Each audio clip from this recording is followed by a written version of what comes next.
Друзья, я вас приветствую на канале «Энергия Таро», где сегодня мы с вами вспомним дело, которое до сих пор является нераскрытым. Это дело Анны Цамартовой, пропавшей бесследно в Каспийске в прошлом году. На нашем канале уже выходило 2 полных видеорасклада об Анне, где мы на картах Таро выяснили обстоятельства этого запутанного дела. И сегодняшним раскладом хотели бы поставить точку в этой истории и выяснить, жива ли Анна сейчас и вернется ли она когда-нибудь домой.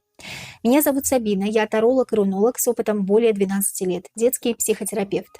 На картах Таро разбираю запутанные ситуации и помогаю вам на личных раскладах разрешать ваши вопросы. Чтобы записаться ко мне на личную консультацию или обряд, просто отсканируйте QR-код на экране или перейдите по ссылке под видео в личные сообщения, Telegram или WhatsApp, кому что удобнее.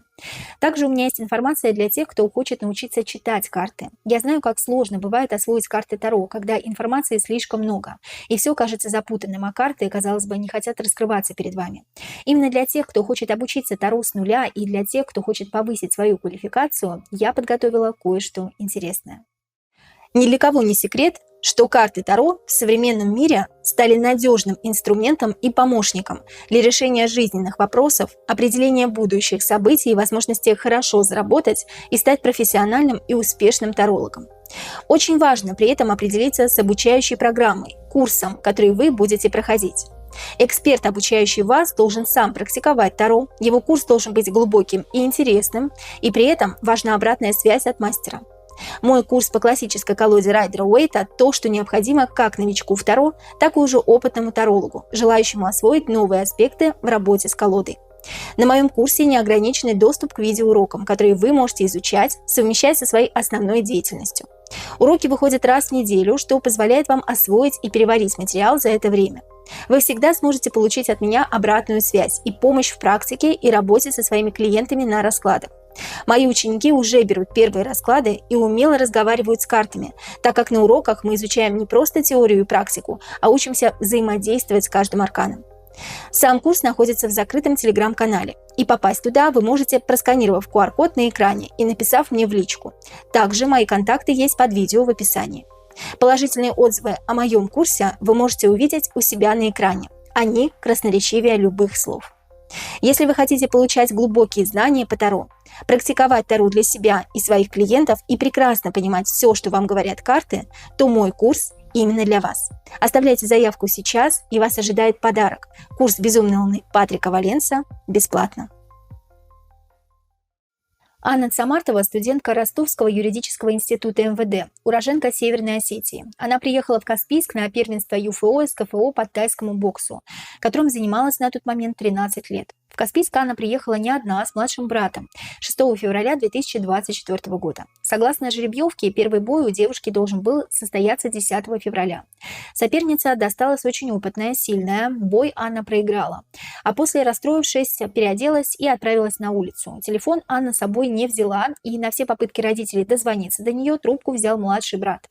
Цамартову последний раз видели гуляющей по набережной, после чего та бесследно исчезла. Мы выпускали первое видео, где говорили о том, кто виновен в пропаже Ани, и второе видео, где выяснили, где именно она может находиться. Сегодняшнее видео покажет нам, вернется ли Анна живой домой, жива ли вообще девушка. И я постараюсь максимально точно раскрыть личности, причастных к этому делу. С нами сегодня славянское Таро. Здравствуйте, карты. И первый вопрос звучит таким образом.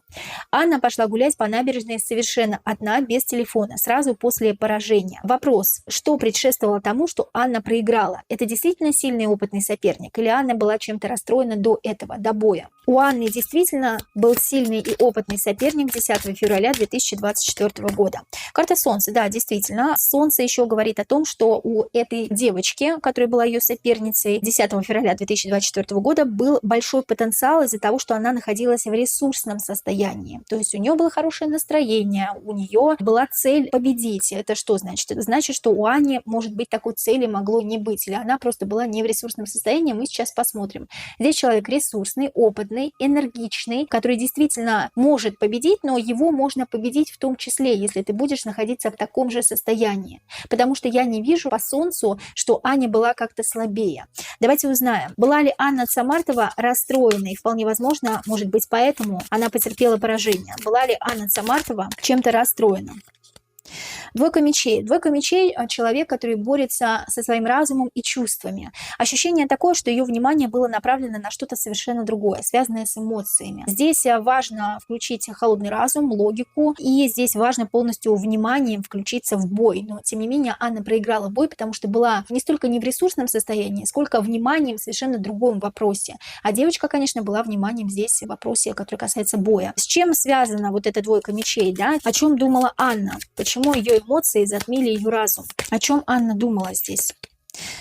Маг, либо какой-то мужчина, либо мужчина взрослый, старше ее, да, на десяток лет, скажем так, который имеет какое-то положение, влияние в обществе или влияние среди вот нее, да, среди ее компании. Либо маг здесь говорит о ней самой, о том, что пора пересмотреть свои приоритеты и двигаться дальше, но по совершенно другому пути. И вполне возможно, что ей это уже было неинтересно, даже если она об этом никому не говорила, допустим, да, но ей неинтересны были бои, она хотела пойти другой дорогой, и маг может свидетельствовать о том, что я хочу сама распоряжаться своей жизнью, а меня толкают. То есть здесь еще такой момент, что девочку толкают, а она не смеет распоряжаться своей жизнью. Здесь вот об этом речь. Что у нас на дне колоды? Рыцарь Пентаклей, тем не менее, здесь может речь идти о мужчине среднего возраста, до 40 лет, скажем так, да. Ну, здесь невозможно, опять-таки, определить возраст, мужчина может быть взрослый, но может быть мальчиком в душе, да. По картам Таро вообще всегда сложно определить возраст. Почему? Потому что здесь человек может быть молод, но в душе может быть очень опытным, да, уже взрослым человеком.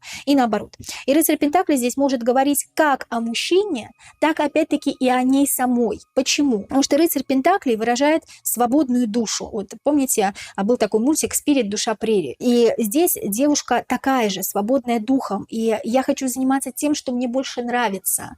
Я хочу доставлять самой себе удовольствие. Рыцарь Пентаклей, у меня не хватает ресурсов на то, чем я сейчас занимаюсь. И вполне возможно, я хочу пойти совершенно другой дорогой, и это меня тяготит. И именно из-за этого вниманием я сейчас нахожусь не в бое, который должна была выиграть, да, но вниманием я нахожусь в совершенно другой жизни, да, которую я хочу для себя открыть. Здесь может быть как мужчина, из-за которого она переживала, но здесь, скорее всего, речь идет о ее самостоятельности, которую ей не дают проявить. Здесь об этом речь. Да, действительно, переживания были, и вниманием она находилась совершенно в другом. Давайте посмотрим сигнификатор Анны в момент ее прогулки по набережной. Сигнификатор – это настроение, умозаключение, эмоции на данный момент времени, когда она гуляла по набережной в Каспийске, когда она пропала. Сигнификатор Анны Самартовой в день ее пропажи, когда она гуляла по набережной Каспийска. Жрец. Обучение, мудрость, набраться опыта, думать о чем-то важном, сокровенном, нужном. Здесь какие-то думы, мысли философского характера. Такая достаточно умная девочка была, да? Была, говорю, потому что ее еще не нашли, друзья мои, не потому что я думаю, что она умерла, да? Мы сегодня посмотрим, мертва Анна Самартова или жива. И карта Жрец выражает обучение. Либо я хочу пойти на обучение куда-то и хочу учиться чему-то новому, либо мне еще нужно подучиться, чтобы действительно провести какой-то серьезный бой, да, серьезным опытным соперником. Вот здесь я должна чему-то научиться. Я должна чему-то научиться именно каким-то духовным ценностям, либо здесь именно про конкретное обучение, да. А давайте еще посмотрим сигнификатор Анны Самартовой. Мысли, чувства, настроение, умозаключение, десятка кубков, о семье мысли, да, мысли о семье или о том, что кто-то из семьи обучает, настраивает, или обучение внутри семьи, вот что-то связанное с семьей, и кто-то в семье ее обучает. Вполне возможно, я хочу обучаться сама, или не надо меня учить. Вот знаете, вот здесь что-то такое. Что у нас на дне колоды? Паж жезлов. Паж жезлов – это ребенок, который хочет вырваться и оторваться от материнской юбки. Давайте так будем говорить. Да? И паж жезлов – это у меня есть цели, но я не могу действовать самостоятельно, потому что всем кажется, что я еще ребенок, а я уже не ребенок. Здесь такие достаточно серьезные взрослые мысли. И мысли такого упаднического характера. Нет здесь мысли о суициде. Кто-то говорил, что она покончила с собой. Да, нет такого. Здесь таких мыслей нет. Здесь просто есть цель идти своей дорогой, самостоятельно решать какие-то свои трудности, проблемы. И, может быть, поэтому она не взяла с собой телефон, потому что ни с кем не хотела разговаривать, потому что хотела подумать. Чтобы посмотреть, что именно случилось с Анной в день ее пропажи, советую вам посмотреть видеорасклады о ней на моем канале, опубликованные ранее, где в одном из раскладов мы выяснили, что Анна находится недалеко от места своего проживания, ближе к Ростовской области. Посмотрите обязательно наш второй расклад про Анну Самартову, где мы ее искали. И карты нам показывали, что она находится недалеко от родной местности, от Ростовской области. Вопрос, была ли Анна Самартова все это время до сегодняшнего дня на территории Ростовской области? Десятка мечей. Нет, десятка мечей говорит о том, что была на территории Ростовской области, но что-то обновилось. Вот десятка мечей здесь еще может обозначать смерть, да, кости, когда тело переводят куда-то в другое место. Как бы это страшно сейчас не звучало, кости переводят в другое место. Убирают место преступления, знаете, здесь вот об этом речь. И десятка мечей, что-то заканчивается, что-то начинается. Ее из живую либо мертвую могли перевести куда-то. В другое место совершенно, да, в другую страну, за границу, может быть, да. Давайте узнаем, где сейчас находится Анна Самартова, живая или мертвая. Не суть важно, нам важно понять, где. Где Анна Самартова сейчас находится. Она находится на территории России. Анна Самартова сейчас находится на территории России. Или Анну Самартову увезли за границу. Здесь сама Анна Самартова выходит, королева Пентаклей, но старший аркан у нас выходит на Россию, да? Жрец говорит о России. И такое ощущение, как будто из России никуда не увозили. И десятка мечей, я говорила про Ростовскую область, здесь могла наступить смерть. Мы еще не смотрели, друзья мои, но сейчас мы посмотрим, жива или мертва Анна Самартова. Здесь могла наступить смерть на территории Ростовской области. У нас на дне колоды королева жезлов. Королева жезлов какая-то женщина еще, да? Помимо Анны Самартовой еще какая-то женщина вот в этом раскладе прям. Очень много женской энергии. Мужчины там тоже есть. Если посмотрите мой первый расклад, вы поймете, что их много там, но есть еще какая-то женщина, которая влияет на ситуацию. Которая повлияла на ситуацию, и вполне возможно, что из-за нее эта ситуация произошла. А теперь давайте зададим вопрос, который, я думаю, что всех волнует. Жива или мертва Анна Самартова? Жива ли на сегодняшний день Анна Самартова, девушка, пропавшая в феврале месяце 2024 года в Каспийске? Друзья, если вам интересна эта тема и мои вопросы, прямо сейчас поставьте лайк. Подпишитесь на канал, а также оставьте свои комментарии с вопросами под видео. Это поможет YouTube продвигать мое видео и дает возможность мне выкладывать больше подобных разборов. Для вас это всего лишь один клик, а для меня огромная поддержка. Спасибо. Итак, жива ли на сегодняшний день Анна Самартова, девушка, пропавшая в феврале 2024 года в Каспийске? Жива ли на сегодняшний день Анна Самартова? Карта повешенная, я не вижу ее в живых, друзья мои. Что у нас на дне колоды? Четверка мечей. Нет, эти две карты говорят о том, что человека сейчас нет в живых. Давайте узнаем, каким образом наступила смерть. Каким образом наступила смерть Анны Самартовой? Это было убийство, преступление. Паш мечей, причем, да, какого-то мужчину сразу показывают. Мужчину с ножом, мужчину, который не церемонится. Мужчину всего лишь пажа, исполнителя причем, да, не заказчика. Тот, который сделал свое черное дело и ушел в кусты, как говорится, да. Паш мечей – это человек инфантильный, человек, который исполняет, но никак не мыслит. В голове нет ничего, как будто бы, да, в голове пусто. Ощущение такое, что уже не раз убивал, что не раз делал это, и ему абсолютно все равно, не эмпатичный человек с психологическими отклонениями. Было ли это убийство? Еще раз давайте одну карту вытянем. Каким образом наступила смерть Анны Самартовой? Было ли это убийство? Пятерка пентаклей, нищий духом человек, паш мечей. Сразу у нас выходит паш мечей, карта двора. Когда мы спрашиваем, было ли это убийство, если выходит карта двора, то это значит, что замешан человек, другой человек, друзья мои. Да? И пятерка пентаклей, невозможно было сопротивляться, очень тяжело сопротивляться. Здесь девушка под ветром пытается найти дорогу домой, да? Пытается дойти до дома, но никак ей это не удается, потому что здесь есть какой-то человек, который мешает, он преступник. Мечи, когда мы спрашиваем, задаем вопрос об убийстве, всегда показывают нам преступников или людей из правоохранительных органов. Физическая причина смерти Анны Самартовой. Шут обнуления, но действительно смерть наступила, да? Здесь шут может говорить о каких-то жизненно важных органах, да, которые были затронуты. Так как паш мечей у нас был с мечом, с ножом, с каким-то острым предметом, здесь жизненно важные органы, которые очень нужны, очень важны. Здесь мальчик тянется к цветку папоротника, который растет на Ивана Купалу, да, его очень трудно вообще увидеть. Удается это не каждому далеко, но если вы его увидели, вы можете загадать желание. И здесь карта шут, во-первых, это смерть, это обнуление, это обновление информации. Шут слишком любопытная была, или не туда полезла. И шут еще говорит о физической причине смерти, о том, что были задеты жизненно важные органы. Чем-то острым, да? Что у нас на дне колоды? Карта мир. Карта мира еще может говорить о заточении, о истощении, о том, что человек и так был истощен, да, и у него было очень мало сил. И здесь рядом с шитом говорится о том, что действительно были задеты жизненно важные органы. Карта мир: истощен человек и заключен под стражу, его все охраняют с разных сторон, да, то есть она где-то находилась в охраняемом помещении, кто-то ее охранял, кто-то не давал ей сбежать. Карта шут, еще раз повторю, жизненно важные органы. Быстрая ли была смерть? Это тоже очень важно, чтобы понимать, мучился ли человек. Быстрая ли была смерть Анны Цамартовой? Четверка жезлов. Четверка жезлов — положительная карта, да, достаточно быстрая смерть, но четверка жезлов еще говорит о том, что в каком-то помещении, в каком-то здании где-то находился человек до этого и был уже истощен, то есть над ним уже изрядно поиздевались, да, карта дьявол на дне колоды, карта издевательства, может быть, сексуальное какое-то вмешательство, да, сексуализированное насилие. Здесь какое-то издевательство уже было до этого, и человек был без ресурсов. По четверка жезлов достаточно быстрая смерть, если это острым предметом, ножом, да, каким-то кинжалом, чем-то еще было нанесено ранение, то это достаточно быстрая смерть. Сигнификатор Анны в момент наступления ее смерти, когда ее убивали, она была в сознании, не в сознании, она понимала, что происходит, она думала, может быть, о своей семье, о своих родных, что происходило с Анной. Сигнификатор Анны Цамартовой. Почему-то она чувствовала себя победителем, тем не менее, да, я победила, или я не сделала так, как хотели, или чего от меня добивались.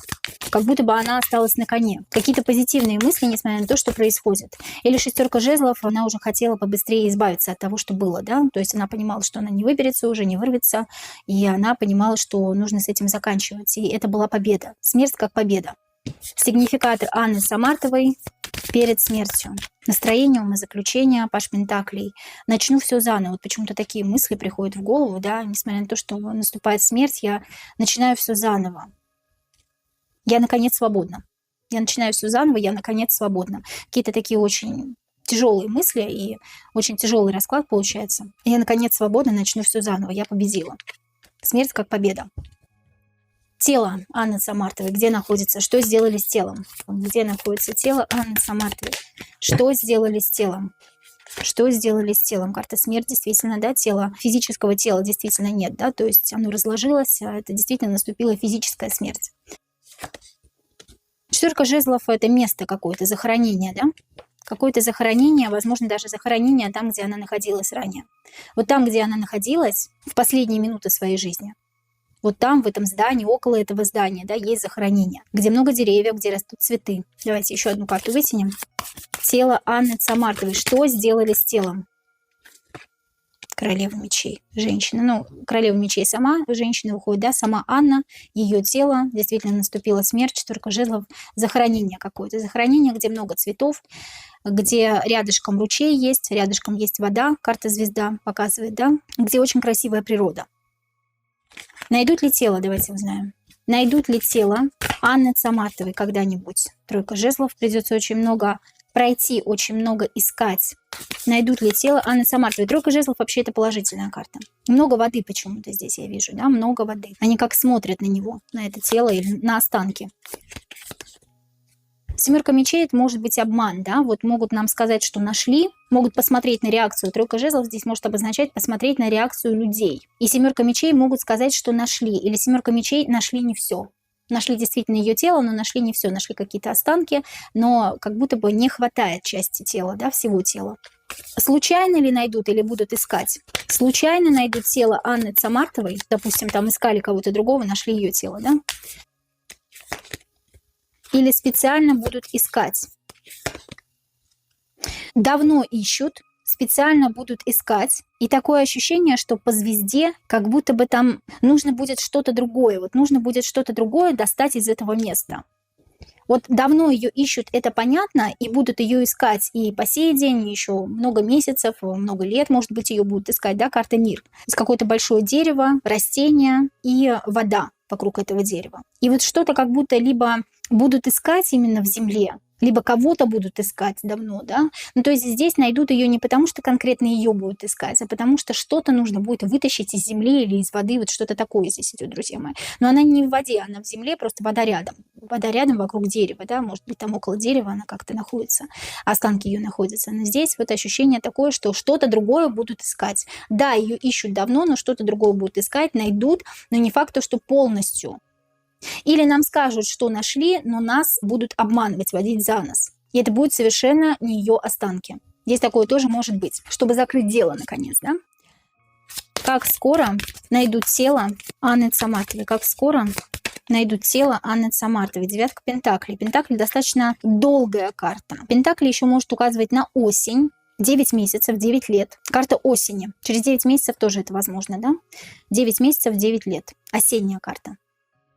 Давайте теперь узнаем заинтересованное лицо в убийстве Анны Цамартовой. Кто был заинтересован в этом преступлении? Кто этот человек? Кто вот приказал ее убить, да? Потому что исполнитель один, мы видели его. Я думаю, что человек, который именно заказал это преступление, это совершенно другой человек. Кто этот человек?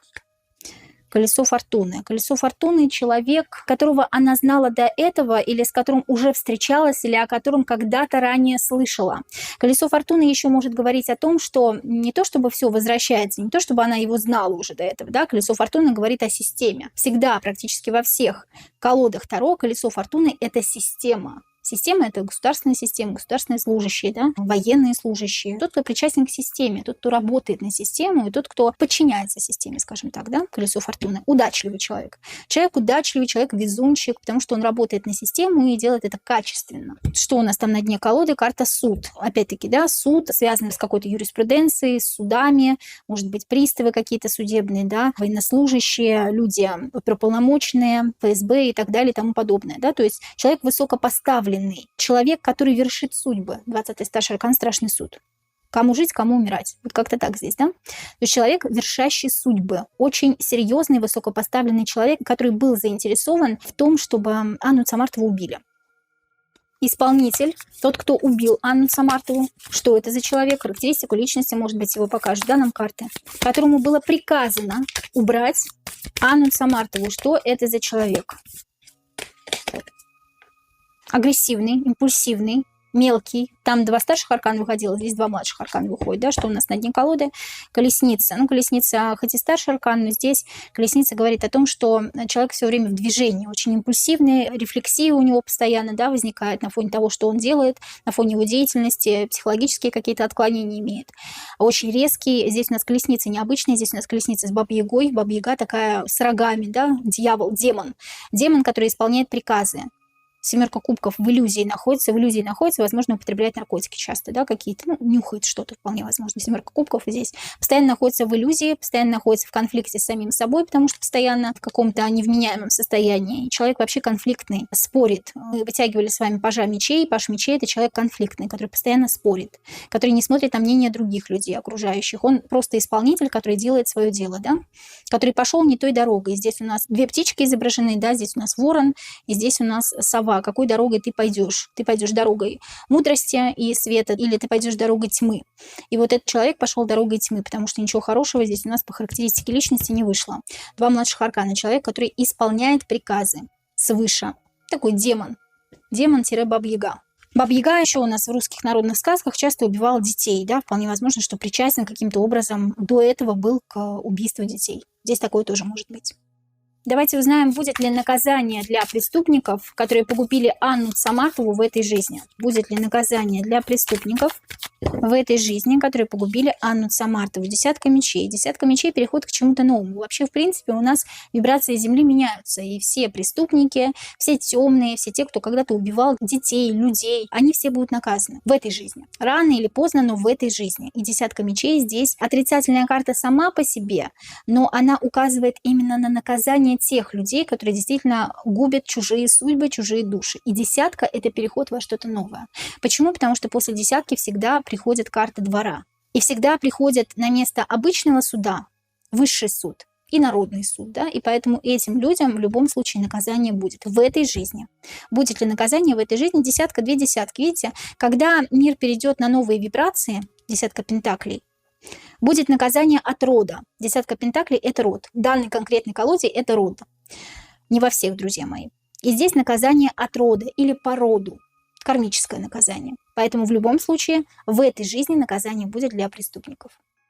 Друзья мои, как бы человек ни относился к Таро, практика показывает, что с помощью карт Таро можно не только решать глубокие личные вопросы, но и пролить свет на криминальные дела. У меня еще остался ряд интересных вопросов по Анне Цамартовой, ответы на которые я опубликую у себя в Телеграм-канале. Поэтому прямо сейчас подписывайтесь на Телеграм-канал, где помимо ответов на вопросы вас ожидает живое общение со мной и моими подписчиками, обсуждение горячих и острых тем, которые мы разбираем на картах Таро, а также у кого плохо работает YouTube, мы выкладываем полный видеорасклад туда, чтобы вам было удобнее его посмотреть. Поэтому ставьте лайк к этому видео, подписывайтесь, пишите свои комментарии. С вами была Сабина и канал Энергия Таро. Всего доброго.